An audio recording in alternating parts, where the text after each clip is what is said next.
if it gets to a point where you have to tell a man to choose between you and whatever else it is, you've gone too far down the road. Come back to the junction and drive down the other road.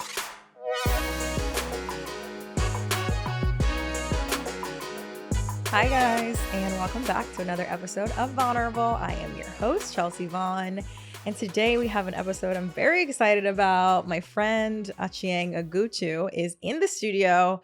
I've wanted to have her on for so long. I met her on the Vegas trip. I didn't even mention that in the episode, but I met her on the infamous Vegas trip, and we've been friends ever since. And she defines herself as the tantalizing confidence queen on every platform. She's gotten over 500,000 followers on Instagram, over 350K on TikTok with her confidence tips and her videos. She's your internet hype bestie. And she also has her own podcast that she recently started called The Queen's Archives Podcast. And she is in the top 7 for Sports Illustrated Swim Search. So we are crossing our fingers that she's going to be the next rookie for 2024. But she's also just a ray of human sunshine. I love having her around. And today we talked confidence. We talked about where she's from. She's from Kenya. And we talked about shaving our heads. We talked about changing your appearance and if that makes you any less confident. So it was a really fun episode. I love it. There's some amazing nuggets in there. We gave some advice at the end for Tell It Like It Is. And I think that's it. It's a really amazing episode, so I hope you guys love it. But here is Achieng. Today we have the amazing and wonderful Achieng Agutu in the Vulnerable studio. Achieng, welcome. Hi, Phoebe. I'm so excited to be here. Me too. This is an episode I've been wanting to do forever. You were on my mental list since I started the podcast. Period. No, it feels like an honor to be here. Like, girl, you have what is it called? What do we call this? A sign. You have the sign, the logo. We have the chair. We got the clear skin. Like, this is where I really wanted to be. I love it. Thank you for coming. So I have a segment. My first one is called What's Going Vaughn. It's a very punny podcast. Love. So what's something going on in your life right now that you're excited about? Can I only say one thing? Or can I say whatever you want? Whatever. Okay. Yeah, whatever. Okay, so I'm really excited to be moving. So I've been in my cute little studio apartment for the last year. I've been in New York for a year. Yeah. And I feel like I've been through a lot in there. My growth has been in there. My crying, my happiness, all that stuff has been in there. And so I'm excited to just move somewhere else and have like a bigger space and just also like experience something big. And I love decorating. I love new spaces. Like I'm on Zillow every day looking at mansions. So fun. I'm not moving into a mansion, but Not yet. Not yet, but I'm excited for my move. Something else I'm also excited about, maybe nervous. I don't know if I'm excited, but excited. I had applied to be one of the swim search winners with Sports Illustrated. And so right now we're just waiting for them to say, Achieng, you're the winner. Achieng, you're the rookie. And so I'm excited for that. You know, I'm manifesting that. That's my win. That's for me. So that's something I'm excited about too. I'm very excited about that for you. I talked about it on the podcast too because I was like, oh my God, I'm a finalist. I'm in the top 24. And then I got cut. Oh my God, I remember this. Yeah. And I talked about you because I was like, my friend is also in it. She made it to the top 12. Like I'm rooting for her. And now it's what, 6 or 7? 7. Okay. Well, now you're the rookie. Period. We're speaking it into existence. It's happened. Done. By the time this episode comes out, maybe they'll have announced it. Yes. Are you going to stay in Brooklyn? I'm staying in Brooklyn. I'm a Brooklyn girl. I've thought about other places because of space. I've thought like Long Island City. I've thought Jersey City. But it's just not the vibe. I know you live in Jersey. I'm not clowning you. No. It's okay. It's okay. But I feel like Brooklyn is where the culture is. The people, the Brooklyn. awesomeness, the good food, the beautiful men, me, you know? So I just want to stay there. So I'm staying in Brooklyn. Fair. Yeah, no. I miss Brooklyn a little bit. Like it is a vibe. It is a very different vibe than Jersey City. I like both. And I feel like Brooklyn was a stage in my, like, you know, I've been in New York a lot longer than you, like stage in my little life here, and I was ready for a different stage, but Brooklyn is a vibe, and I would have stayed if I could have afforded it. Well, no, you can come visit me. Yeah. Let's have lunch. Come, please. Yes, I'll be back at the Dumbo house. Yes. Okay, so for anyone who doesn't know you, what's your sign? Where are you from? And how did you get started in our crazy little influencer industry? Okay, so I'm a Scorpio. Okay. Scorpiana. No Scorpio slander will be tolerated at all. I'm from Kenya. I was born and raised in Kisumu, Kenya. Lived there for 16 years of my life and then moved to the United States, to Indiana, but that's a story for another day. And the other question was? How did you get started? How did I get started? With your confidence queen, badass bitchery. Period. So it actually started in Indiana. Maybe that's a story for today. Okay. Actually. No, I want to hear. I don't know the story. So I was in my undergrad, like my junior year of college. And I was like going into my senior year, was like in love with this boy who like broke my heart. And I was like so lost and just didn't know what to do with myself. And my girlfriends were like, you can't let this man take over your energy. Like, he doesn't even care. Like, you live your life. You find something that is going to bring back the energy, bring back your vibe, make you feel better, make you feel like happy about living. And so then I started No Ordinary Noir as a blog, and would post blogs like every week, like telling the girls where to eat, where to shop, what skincare to use, what press-ons to use, like all that stuff. I was like just kind of like exploring myself again and like finding things that made me happy. And kind of moved that from my blog to Instagram and was just posting about my affinity for life. And the pandemic came through when the girls were inside making, doing TikToks and making bread and making banana bread. Did you make banana bread? No, I never actually did. I did. It was buzzing. The family loved it. But I did that, and it was in a place in my life where I was also trying to heal myself from just life in general. Yeah. And was going to therapy actively and trying to just work on myself, and felt like I wanted more community to experience this with me. So then I started posting about my journey of self-love and self-confidence and just loving yourself as who you are. And here we are today. Yeah. I mean, clearly it resonated with a few 100,000 people. No, I love that. I feel like I've had so many girls on that like started as a blogger. And I love that people say that, because I feel like a lot of people, maybe like the younger Gen Z girlies, are like, oh my God, overnight success. Like, people just blew up because of TikTok. And it's like, no, people have been grinding since blogs. Like, everyone says overnight success is like actually 10 years or whatever the saying is.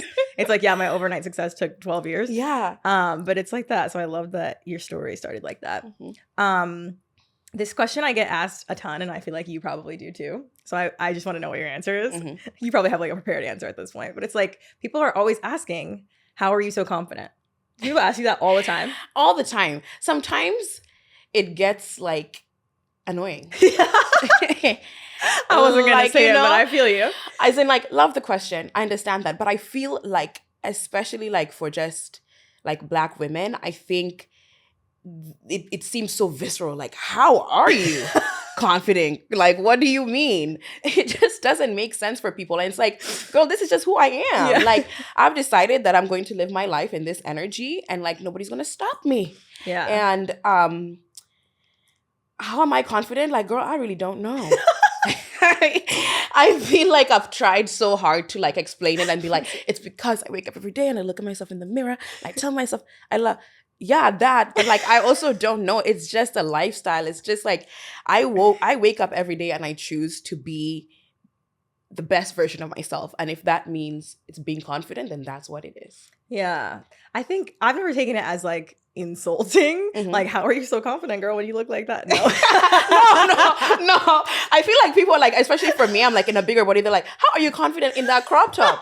What do you mean? Yeah, I'm confident. What do you like? So I feel like for me, it's always been like a little bit of a backhand and be like, how? But no, I want to hear your experience. It's basically the same answer as you though, because I think they're coming from a place of like they just don't understand because like it's one of those things where you either have it or you don't. Mm-hmm. You know what I mean? Mm-hmm. And I'm just like, people will ask that because it's really like baffling to them. And I'm like, I don't have an answer for you. I just am.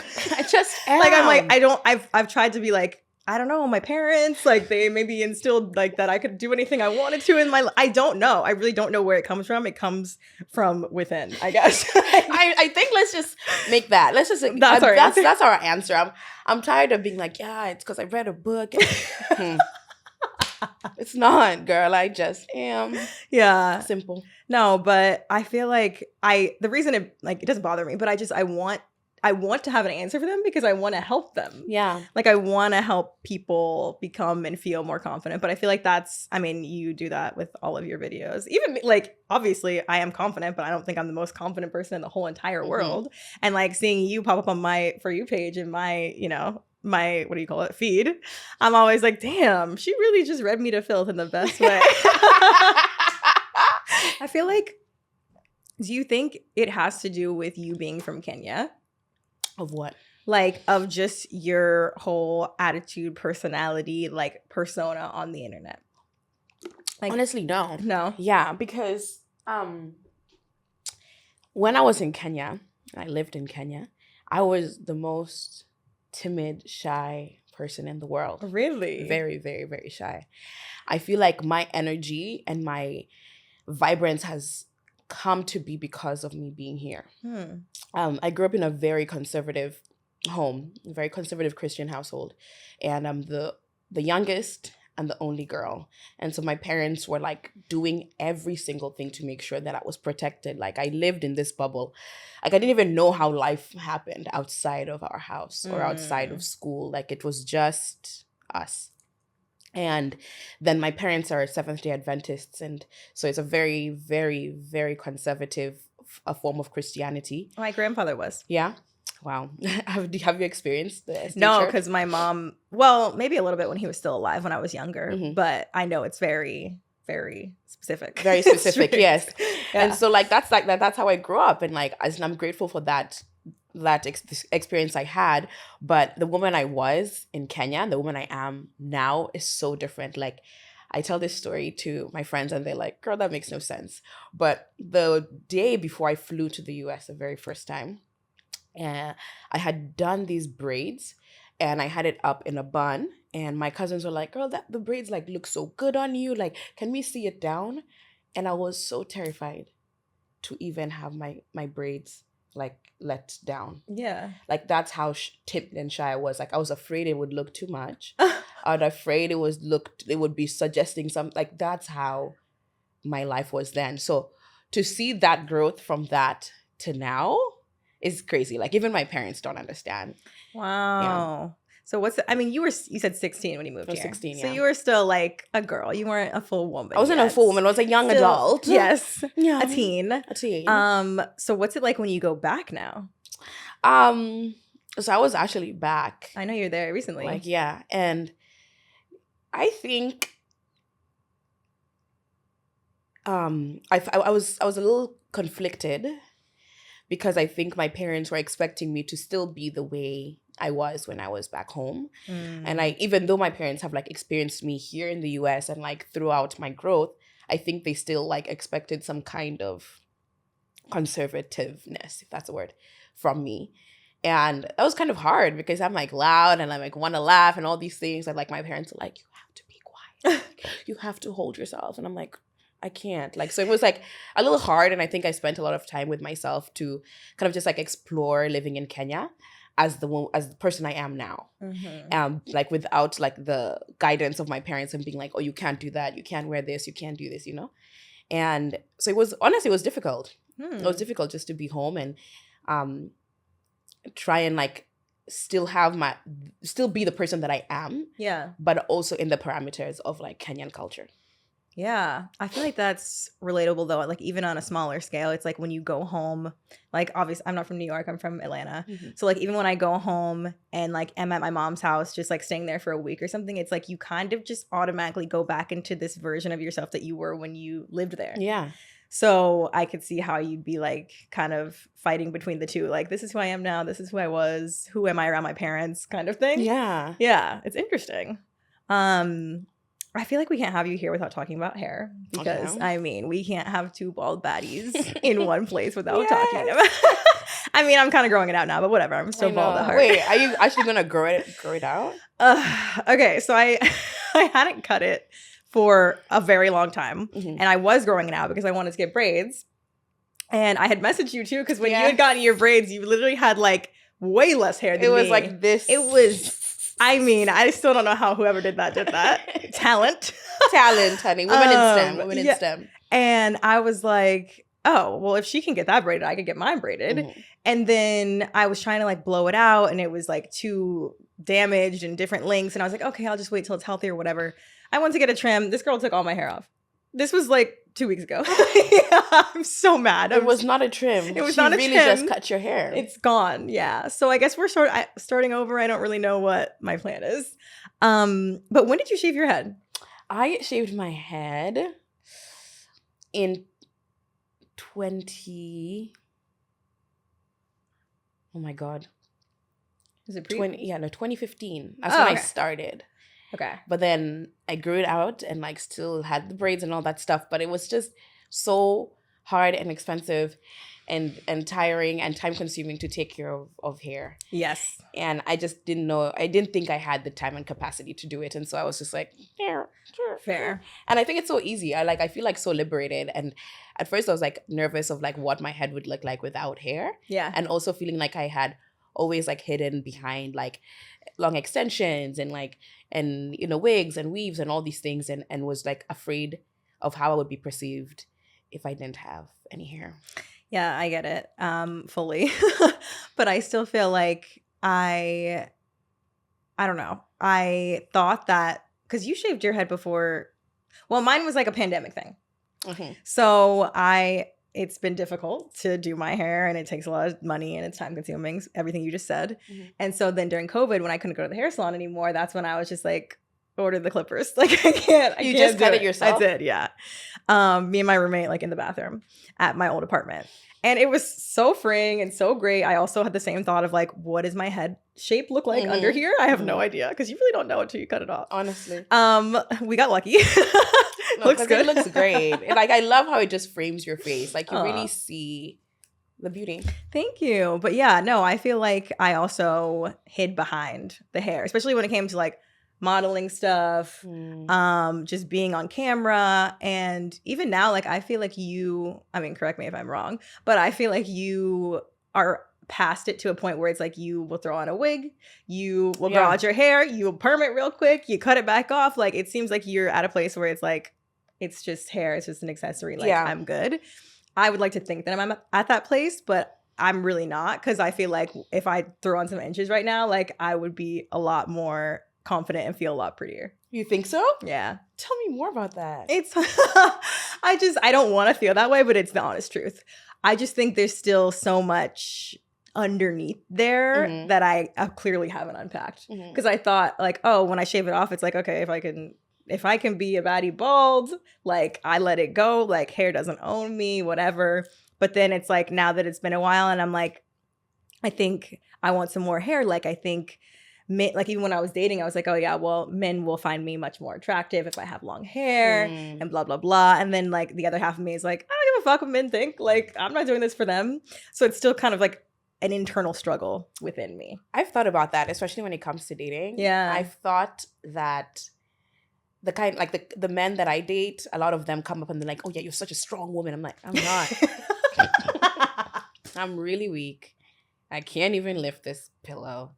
I can't open this door. Like, you're a strong woman. And I think because my hair is shaved and all that, they think that is the energy that I give. Yeah. And I think I've thought of a lot of times that, oh, I should have more, like I should have hair, I should have like extensions to like make myself seem more feminine. Mm-hmm.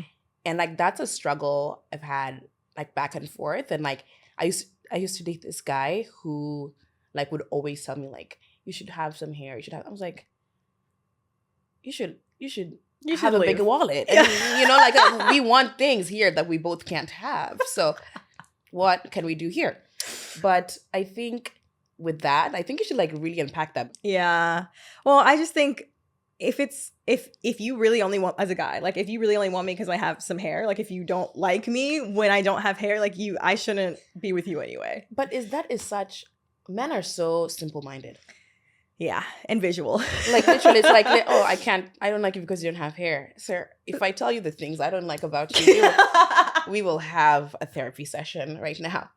Like, honestly. I was thinking about that because I'm just like, okay, let's say I grow my hair out, get some braids or get whatever, and then, okay, now I have more male attention. It's like, do I really want those guys? I know. It's not it. Yeah. Does it make you, are you dating now? Like, I am. Are you dating someone or are you dating everyone? I'm dating everyone. I'm dating everyone. I think this is the first time in a long time that I've felt really confident in dating people and not felt like I've had to be like a certain way or do a certain thing to like accommodate men in my life. And I feel like I'm having fun and not feeling like I'm tied down to something. Yeah.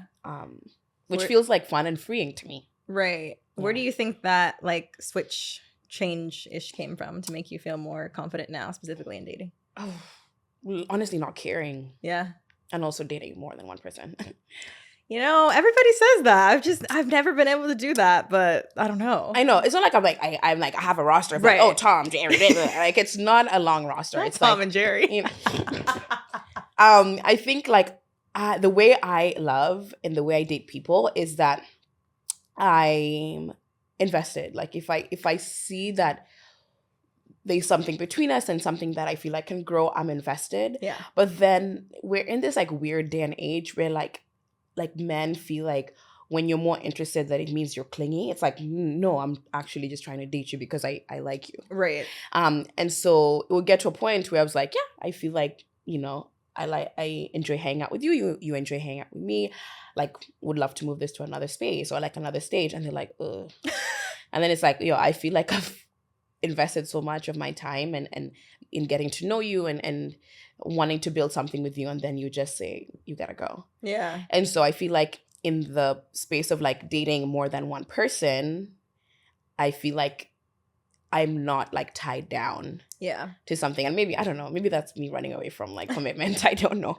No, but it makes you like not get too like excited about one person. Yeah. If you have, I don't know, 3 and you're not committed to them yet. They're not committed to you. So you don't need to be like, I'm only focusing all my energy on you until they say that that's what they want to do. Yeah. And I'm also just not looking for like a long-term partner right now. Yeah. I think there's like so many other things that excite me in my life right now. And dating is one of them, but like there's so many other things. Yeah. And that time will come. And my mom keeps on saying, oh, that time should be now. I'm like, girl, let's be serious. Let's be focused. Let's be guided.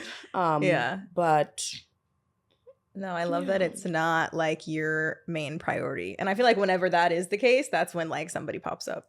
I know. It's like, I'm not focused on dating right now. And then boom, your husband. I know. But then that was me. I was like, I'm not focused on dating now. I don't want a man. I don't care. Too funny. Okay, let's take a quick break and then we'll come back and do Tell It Like It Is. Someone wrote in and said, I just moved to a new city and I feel like I have no idea how to find my people. I have to start from scratch with a friends group. I can't even think about dating yet. And I'm a naturally shy person, but I'm sick of feeling so alone. How do I put myself out there? Ooh. I feel like moving to a new city is scary, but it's fun. Things that helped me is finding the things that like I was excited about, whether that is playing tennis or painting or being in a coffee shop or shopping or whatever, going into those spaces.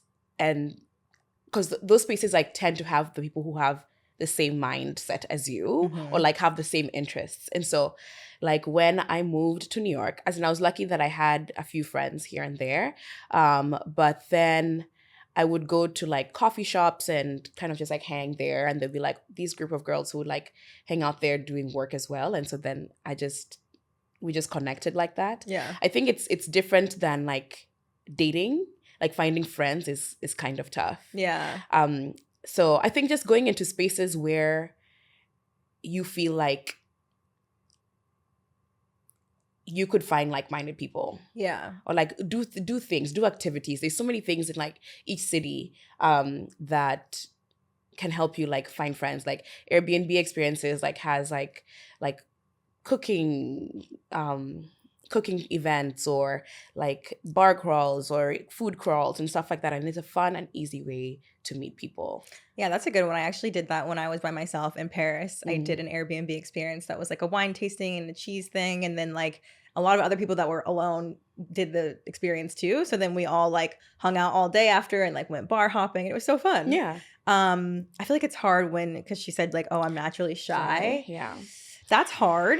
But like you said, if you sign up for like a painting class or something, for the first 3 sessions, you don't have to talk to anybody. That's you true. can just paint your stuff. And then like you're naturally going to bump into somebody in the elevator that you've seen 4 times in a row. And then maybe you'll get the courage to be like, hey, want to go get a coffee? But I feel like, I know it's hard if you're like naturally shy, but I think if you really want to create a friend group or like find friends who, you know, will make your experience in the city better or whatever, like you actually have to put yourself out there. Yeah. So it means the stepping out of that discomfort of being like, oh my God, what if they say something? But like just going up and saying hi. Yeah. And remembering that like other people want friends too and are Yeah. afraid to do it. It's like, we're all like in just like freshmen in college, Yeah. living in a big city trying to make friends. So like just step a little bit out of your comfort zone. I think the Airbnb experiences are super fun. Whatever city you're in, like definitely a food focused one is the best. Yeah. Because I feel like food is a great way to bring community together. It's a great way to connect with people. And I don't know, I feel like friendship and love starts with good food. Yeah, just say hi to somebody. It's like, yeah, just say hi. If they don't say hi back, if you're getting weird vibes, like you can always abort. Just say hey. And also, like, you have to know somebody from maybe your old city or like one of your friends that lives somewhere else that knows somebody in your new city. Mm-hmm. Like, I feel like when I first moved to New York, my first thing was like reaching out to people that I already knew from home to see who they knew in New York. And then I would set up like a little friend date with them. And then maybe you don't connect with them, but maybe you meet their friends and then, you know, like try to do that too if you can. I love that. Okay, next question. My boyfriend says that he loves me, but he also says he's nowhere near ready to get married. We've been together for 3 years. We're in our early 30s, and it scares me that he's not even ready to consider it. I can't help but think maybe he just doesn't consider it with me. Am I letting my insecurities self-sabotage this, or am I just wasting my time? Ooh. Girl. That's tough because I feel like sometimes it is hard to tell. Maybe she needs to have a therapist and talk it out with them. But like, it's hard to tell sometimes if you are making stuff up and like sabotaging because you're insecure about things, or like it's actually something. Yeah, or if it's really like time to go. I think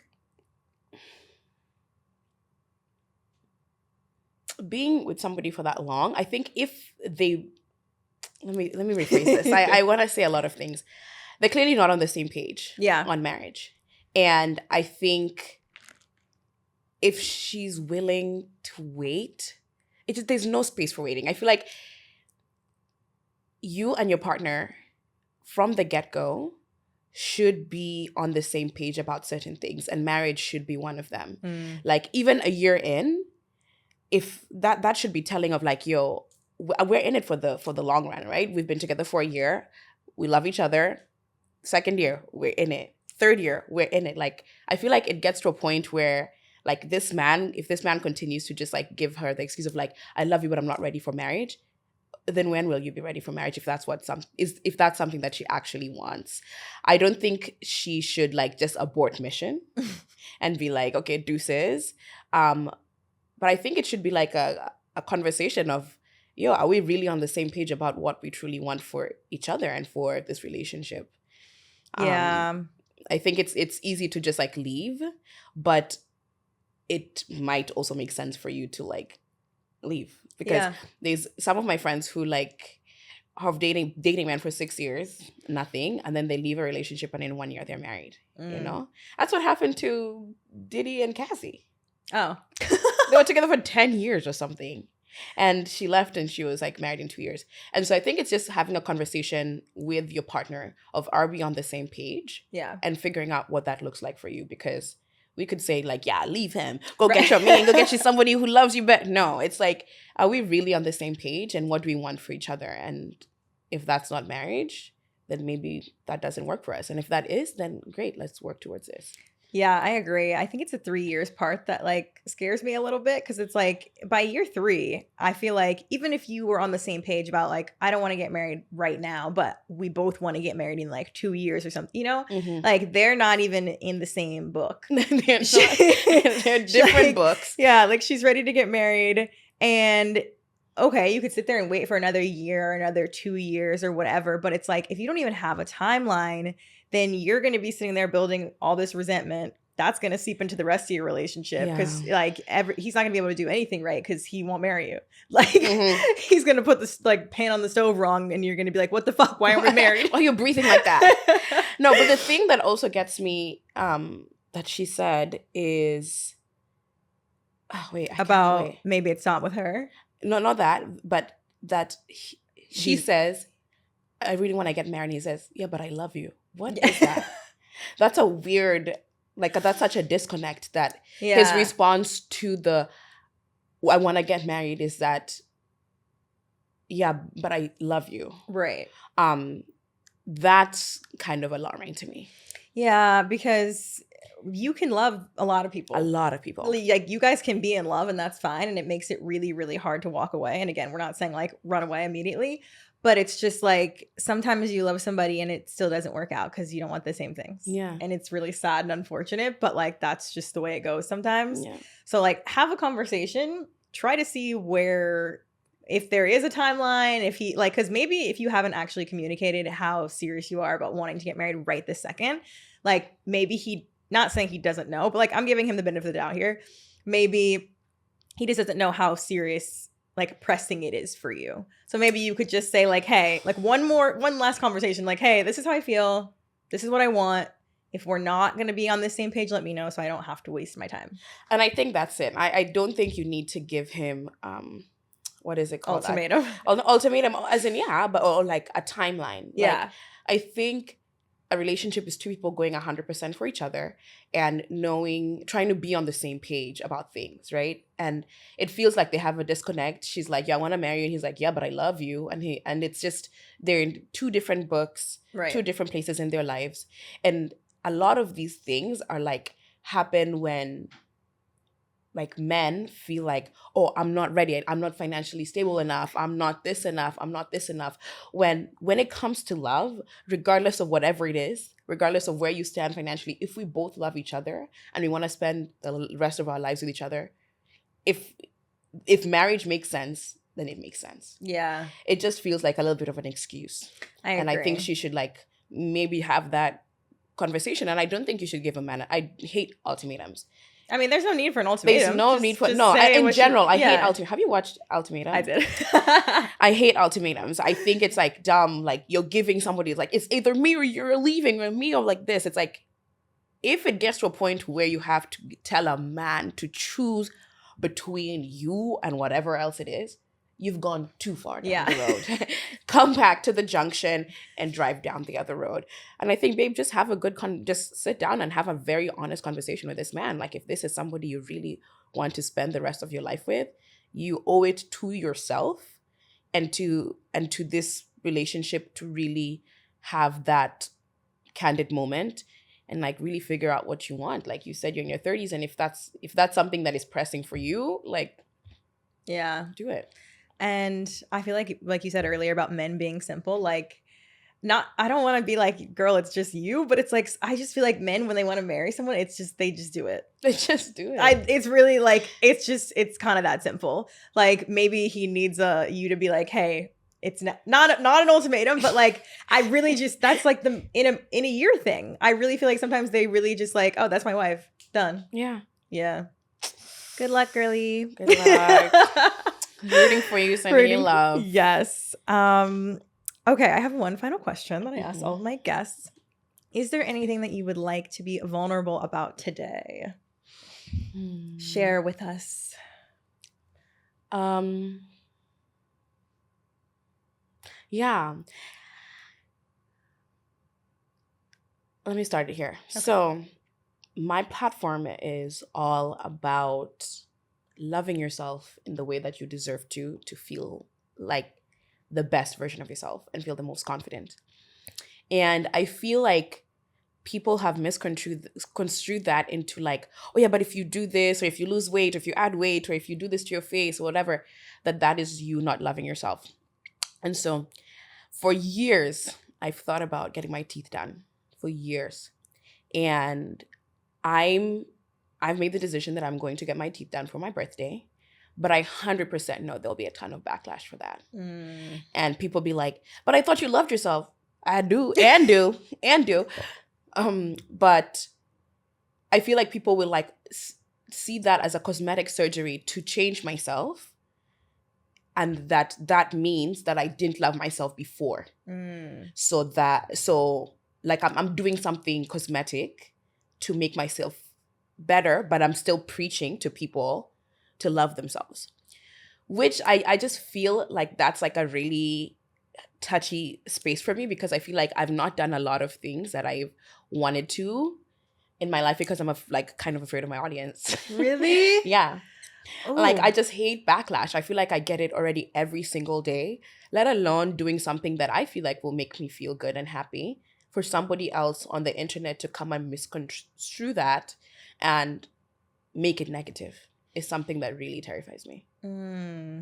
That is so hard, I feel like, in the space that you're in, specifically with your brand being surrounded around confidence. Because I don't know, there has to be a line somewhere. Like, you would think these people would be happy to see you doing something that makes you feel good. even more confident. Yeah. Like, just what exactly are you going to do to your teeth? So I'm getting like a bridge on this side of my teeth because I used to have this dentist in Kenya who was just yanking out my teeth. Like, honestly. Like, and so they just like messed up how my teeth are. Like, I still have baby teeth and all these things. So it's kind of like also unhealthy for me to like still have that. Yeah. And so I just wanted to get like just a reconstruction of just how my teeth are. Yeah. And you know, get my cavities fixed. Girl, go to the dentist and get your cavities done. And all that fun stuff. And I think for me, that's something I want to do that will make me feel good and happy. And but I think my anxiety comes from what people will say. And I think I'm like a person who like really doesn't care what people will say, but if it's something that would affect my brand and affect the way people perceive me in my passion for my work and my passion for really wanting better for the people who follow me and the brands I work with and all that stuff, like it's just feels like touchy. No, I understand where the anxiety comes from, but I feel like I know it's hard to look at the positive versus the negative, but I feel like the positive will overwhelmingly outweigh the negative. Like, I think people are going to be so happy for you, so happy that if that's something you wanted to do, that you did. And I think the people that comment the negative, like, oh my God, I saw myself in you with my teeth and now you're going to do this. And like, that means that I should, you know, like, I think it says more about those people than it does about you. Preach, honestly. It really does. It reminds me of, did you ever watch America's Next Top Model? Yes. Like back in the day. Okay. So Danielle, she had a gap in her teeth and Tyra like didn't want her to fix it. She wanted to fix it and it was like a whole thing.